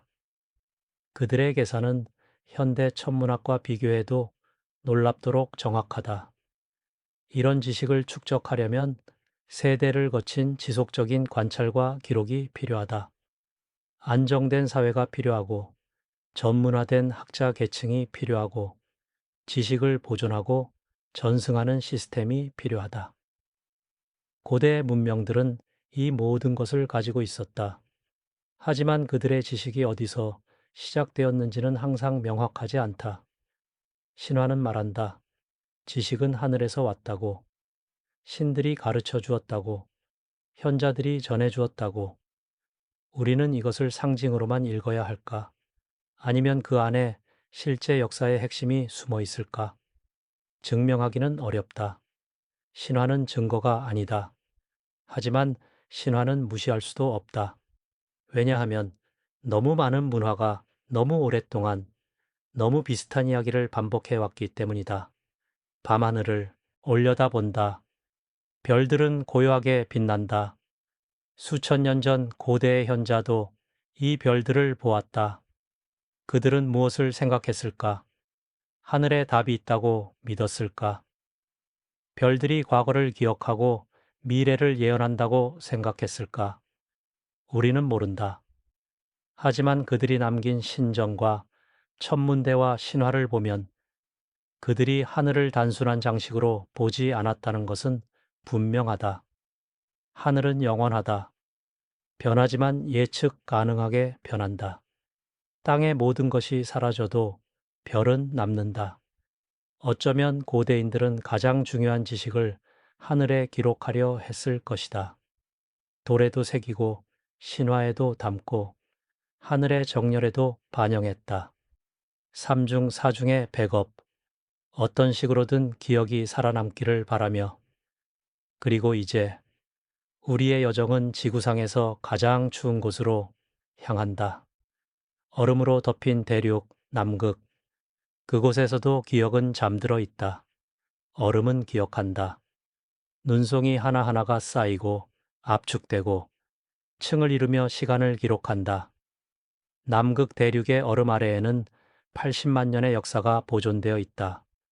대기의 성분, 화산 폭발의 흔적, 해성 충돌의 증거, 기후 변화의 패턴, 모든 것이 얼음 속에 갇혀 있다.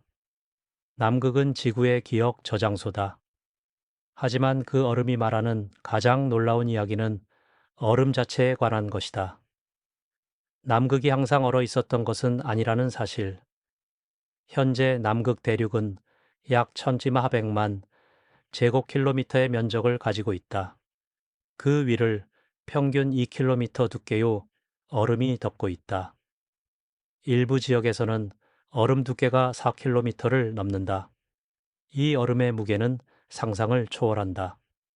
약 2600만 세제곱킬로미터의 얼음. 만약 이 모든 얼음이 녹는다면 전 세계 해수면은 약 60m 상승할 것이다. 런던도, 뉴욕도, 도쿄도, 상하이도 물에 잠길 것이다. 하지만 남극이 항상 이렇게 얼어 있었던 것은 아니다. 지질학적 증거를 보면 남극은 과거에 훨씬 따뜻했다. 공룡들이 남극을 걸어 다녔던 시기가 있었다. 숲이 자라고 강이 흐르고 다양한 생명체가 번성했던 시기가. 하지만 그것은 수천만 년 전의 이야기다.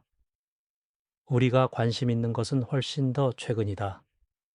인류가 존재했던 시기, 마지막 빙하기 전후의 남극. 약 34만 년 전부터 남극 대륙은 영구적으로 얼기 시작했다. 하지만 영구적이라는 말도 상대적이다. 빙하기의 순환 속에서 남극의 얼음도 확장되고 축소되었다. 그리고 가장 최근의 빙하기가 끝나던 시기, 약 15전 천년에서 10천년 전 사이에 남극의 일부 해안 지역은 얼음이 없었을 가능성이 있다. 특히 서남극의 일부와 해안선 주변. 2009년 과학자들은 남극 대륙 아래에서 놀라운 것을 발견했다. 거대한 호수들이 얼음 밑에 숨어 있었다. 가장 큰 것은 보스토크 호수로 길이 250km, 너비 50km에 달한다. 이 호수는 수백만 년 동안 얼음 아래에 갇혀 있었다. 완전히 고립된 생태계. 그곳에 생명체가 있을까? 2012년 러시아 과학자들이 마침내 호수에 도달했고 그들이 발견한 것은 놀라웠다. 수천 종의 미생물이 그 어둡고 차가운 물속에서 살아가고 있었다. 생명은 우리가 생각하는 것보다 훨씬 끈질기다. 하지만 남극의 신비는 호수만이 아니다. 얼음 아래의 지형 자체가 수수께끼다. 1950년대와 60년대 지진파 탐사와 레이더 기술이 발전하면서 과학자들은 처음으로 얼음 아래의 남극 대륙을 볼 수 있게 되었다. 그들이 발견한 것은 예상과 달랐다. 남극은 평평한 대륙이 아니었다. 거대한 산맥들이 있었다. 트랜스 남극 산맥은 길이가 3,500km가 넘는다. 일부 봉우리는 해발 4,000m를 넘는다. 깊은 협곡들도 있었다. 그리고 강이 흘렀던 흔적들도. 피리 레이스의 지도를 다시 떠올려보자. 1513년에 그려진 그 지도는 남극의 북부 해안선을 보여주었다. 하지만 단순히 해안선만이 아니었다. 지도를 자세히 보면 내륙의 지형도 암시되어 있다. 산맥처럼 보이는 선들, 강처럼 보이는 굴곡들. 16세기의 남극의 존재조차 알려지지 않았는데 어떻게 이런 세부 사항이 그려질 수 있었을까? 1960년 미국 공군의 제8정찰전대가 남극 대륙의 상세한 지진파 탐사를 수행했다. 그들은 여러 고대 지도들과 현대 탐사 데이터를 비교하는 프로젝트를 진행했다. 특히 오론트 스피누스의 처보겁의 31년 지도가 주목받았다. 이 지도는 남극 대륙 전체를 보여주는데 놀랍게도 산맥과 계곡의 위치가 현대 지진파 탐사 결과와 상당 부분 일치했다. 물론 완벽하지는 않았다. 왜곡도 있었고 오류도 있었다. 하지만 우연이라고 보기에는 일치점이 너무 많았다. 그렇다면 질문은 하나다. 누가, 언제, 얼음이 없는 남극을 측량했을까? 지질학적 데이터를 보면 남극의 해안 지역이 부분적으로 얼음이 없었던 마지막 시기는 대략 10몇만 천년에서 6천년 전 사이다. 이것은 놀라운 시간대다. 왜냐하면 이것은 괴베클리 태페가 건설된 시기와 겹치고 요나구니 구조물이 물에 잠기기 전의 시기와 겹치고 피라미드와 스핑크스가 정말로 오래되었다면 그 시기와도 겹치기 때문이다. 남극 탐사의 역사는 영웅과 비극으로 가득하다. 1971년 노르웨이의 로알 아문센이 처음으로 남극점에 도달했다. 그로부터 한 달 후 영국의 로버트 스콧도 남극점에 도착했지만 돌아오는 길에 그와 그의 팀원 전원이 사망했다. 남극은 인간을 환영하지 않는다. 기온은 영하 60도까지 떨어지고 바람은 시속 300km로 불고 시야는 몇 미터 앞도 보이지 않을 때가 있다. 이곳은 지구상에서 가장 가혹한 환경이다. 그런데 만약 13천년 전에 누군가가 이곳을 탐험했다면 그들이 마주한 남극은 지금과 달랐을 것이다. 여전히 춥고 여전히 위험했겠지만 적어도 일부 해안 지역은 접근 가능했을 것이다. 얼음이 덜 두꺼웠고 어쩌면 일부 지역에는 툰드라 식생이 있었을지도 모른다. 그들은 배를 타고 왔을 것이다. 강한 바람을 이용해 남쪽으로 항해했고 해안을 측량했고 내륙의 산맥을 관찰했고 그 정보를 기록으로 남겼을 것이다. 이것은 추측이다. 증명되지 않은 가설이다. 하지만 불가능한 것도 아니다. 우리는 고대인들의 항해 능력을 과소평가하는 경향이 있다. 폴리네시아인들은 수천 킬로미터의 대양을 건넜다. 바이킹들은 북대서양을 횡단해 그린란드와 북미에 도달했다. 페니키아인들은 아프리카 대륙을 일주했다는 기록이 있다. 왜 남극만 예외여야 할까? 남극 빙하 코어 연구는 과거 기후의 놀라운 세부 사항을 드러낸다. 2004년 유럽 과학자들은 에픽 프로젝트를 통해 80만 년 전까지의 얼음 샘플을 추출했다. 그들은 각 층의 공기 방울을 분석했다. 이산화탄소 농도, 메탄 농도, 온도의 변화, 모든 것이 기록되어 있었다. 그리고 그들은 급격한 기후변화의 패턴을 발견했다. 때때로 온도가 수십 년 만에 10도 이상 변했다. 지질학적 시간으로는 순식간이다. 약 17,800년 전에 시작된 영거 드라이아스 사건도 얼음 속에 기록되어 있다. 갑작스러운 한랭화. 온난화가 진행되던 중에 갑자기 빙하기 수준의 추위가 돌아왔다. 이것은 전 지구적 사건이었다. 남극의 얼음도 이것을 기억한다. 그리고 흥미롭게도 이 시기에 얼음층에서 특이한 입자들이 발견되었다. 백금족 원소의 미세한 알갱이, 구형의 유리질 입자, 나노 다이아몬드. 이것들은 해성이나 소행성 충돌의 증거로 해석되기도 한다. 2007년 한 연구팀은 그린란드 얼음 코어에서 영거 드라이아스 시작 시점에 백금 농도가 급증했다는 것을 발견했다. 남극 코어에서도 비슷한 패턴이 나타났다. 이것이 의미하는 바는 무엇일까? 어쩌면 11년 800년 전에 거대한 해성이나 소행성이 지구 대기권에서 폭발했을지도 모른다. 그 충격으로 엄청난 양의 먼지와 수증기가 대기에 퍼졌고 태양빛을 차단했고 급격한 냉각이 시작되었을 가능성.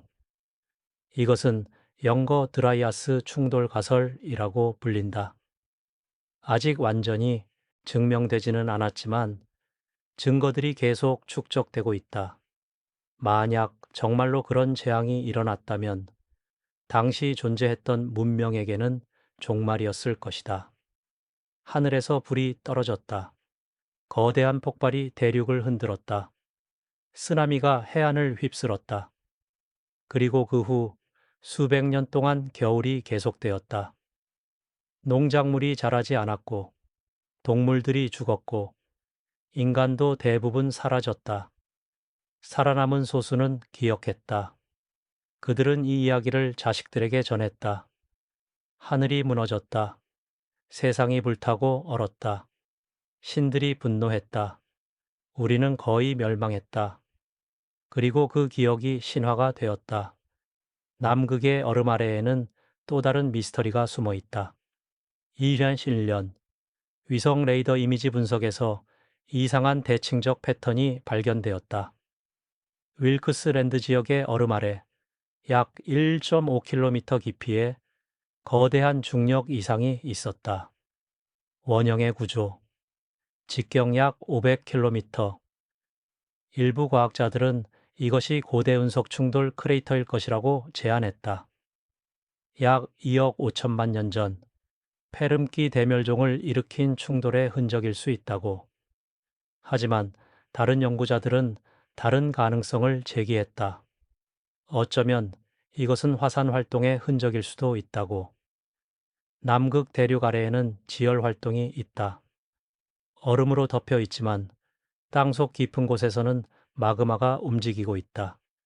2017년 남극 서부에서 9밀개의 새로운 화산이 발견되었다. 모두 얼음 아래에 숨어 있었다. 이 화산들 중 일부는 아직도 활동 중일 가능성이 있다. 만약 남극 아래의 화산이 대규모로 폭발한다면 어떻게 될까? 얼음이 녹기 시작할 것이다. 바다로 흘러 들어갈 것이다. 해수면이 상승할 것이다. 그리고 이것은 과거에도 일어났을 가능성이 있다. 간빙기마다 해수면이 급격히 상승했다. 120m까지. 그 물은 어디서 왔을까? 그린란드와 북미 대륙의 빙에서, 그리고 남극에서. 얼음이 녹는 속도는 때로 놀라울 정도로 빨랐다. 세기당수 미터씩. 남극 대륙의 지도를 현대 기술로 다시 그려보면 놀라운 모습이 드러난다. 얼음을 제거하면 남극은 사실 두 개의 큰 섬과 여러 작은 섬들로 이루어진 군도다. 서남극과 동남극 사이에는 거대한 해협이 있다. 현재는 얼음으로 메워져 있지만 얼음이 없다면 바다가 대륙을 가로지를 것이다. 산맥들은 섬의 척추처럼 뻗어 있고 계곡들은 바다로 이어진다. 이것이 고대 지도에 나타난 남극의 모습과 비슷하다. 얼음이 적고 산맥이 드러나고 해안선이 복잡한, 물론 일치는 완벽하지 않다. 하지만 기본적인 윤곽은 놀랍도록 유사하다. 이것이 우연일까? 아니면 누군가가 정말로 얼음이 적은 시기에 남극을 보았을까? 남극에서 가끔 이상한 것들이 발견된다. 1992년 얼음 속에서 운석이 발견되었는데 분석 결과 그것은 화성에서 온 것으로 밝혀졌다. 화성의 돌이 어떻게 남극에? 수백만 년 전 화성에서 거대한 충돌이 있었고 그 파편이 우주로 날아갔고 일부가 지구 중력에 포획되어 남극에 떨어진 것이다.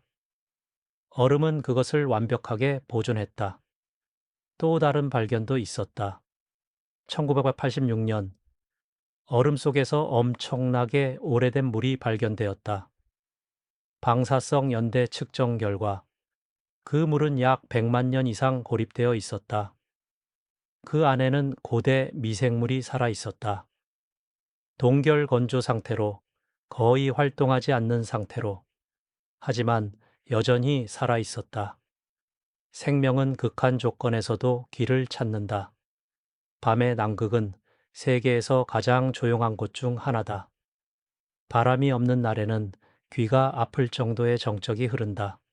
소리가 없다. 움직임이 없다. 시간이 멈춘 것 같다. 하지만 얼음 깊은 곳에서는 미세한 변화가 계속된다. 얼음이 압축되고 공기 방울이 갇히고 층이 형성된다. 1년에 몇 센티미터씩 천천히 끊임없이. 얼음은 잊지 않는다. 10만 년 전의 대기도, 50만 년 전의 화산 폭발도, 80만 년 전의 기후 변화도 모두 기록되어 있다. 남극은 지구의 블랙박스다. 비행기 사고 후 블랙박스를 찾듯이 우리는 얼음 속에서 지구 역사의 진실을 찾는다. 그리고 때때로 그 진실은 우리의 예상을 뒤엎는다. 만약 남극의 얼음이 모두 녹는다면 그 아래에서 무엇이 발견될까? 오래된 화산, 고대 호수, 미지의 생명체는 이미 예상되는 것들이다. 하지만 혹시 그 이상이 있을까? 인간의 흔적, 고대 문명의 유적, 얼음 아래 도시. 그것은 공상과학 소설 같은 이야기다. 증거가 없다. 하지만 남극은 아직 10%도 탐사되지 않았다. 얼음 아래에 무엇이 있는지 우리는 대부분 모른다. 남극 조약은 남극 대륙을 평화적 과학 연구를 위한 곳으로 지정했다. 군사 활동 금지, 핵 실험 금지, 영유권 주장 동결. 이것은 인류의 현명한 결정이었다. 남극은 어느 나라의 것도 아니다. 남극은 지구의 것이고 미래 세대의 것이다. 그리고 어쩌면 과거의 것이기도 하다. 눈을 감고 상상해 본다. 13천 년 전의 남극 해안. 얼음이 젖고 바다가 보이고 먼 곳에서 배 한 척이 다가온다. 배에 탄 사람들은 누구일까? 그들은 왜 이 먼 곳까지 왔을까? 호기심, 필요, 도피? 우리는 알 수 없다.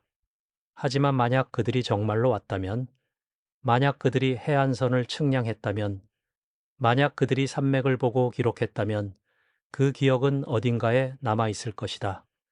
얼음 속에, 지도 속에, 신화 속에 남극은 기다린다.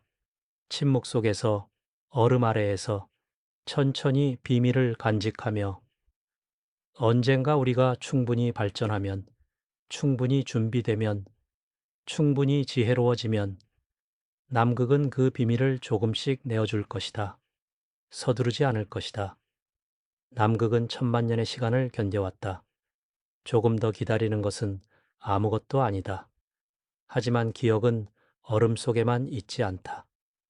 기억은 땅 위에도, 동굴 벽에도, 인간의 마음 속에도 살아있다. 그리고 이제 우리는 인류 의식 자체의 수수께끼를 탐구한다. 동굴 깊숙한 곳, 횃불 하나만이 어둠을 밝히던 시절, 누군가가 벽에 손을 댔다. 그리고 그렸다. 말, 들소, 사자, 손자국. 프랑스 라스코 동굴의 벽화는 17, 7천 년 전에 그려졌다. 쇼베 동굴의 그림은 36천 년 전으로 거슬러 올라간다. 그 정교함에 처음 발견한 고고학자들은 말문이 막혔다. 이것은 원시적인 낙서가 아니었다. 이것은 예술이었다. 원근법이 있었고 움직임이 있었고 감정이 있었다. 무엇이 바뀌었을까? 수십만 년 동안 인간은 돌도끼를 만들었다. 같은 방식으로 거의 변화 없이. 그러다가 갑자기 약 40천 년 전부터 폭발이 일어났다. 예술, 음악, 장신구, 복잡한 도구, 매장의식. 고고학자들은 이것을 대약진이라고 부른다. 인간의식의 각성. 하지만 왜 갑자기? 어쩌면 각성이 아니라 재각성이었을지도 모른다. 플라톤은 말했다. 배움은 발견이 아니라 상기라고. 아나므네시스. 우리는 태어날 때 이미 알고 있고 다만 잊어버렸을 뿐이라고.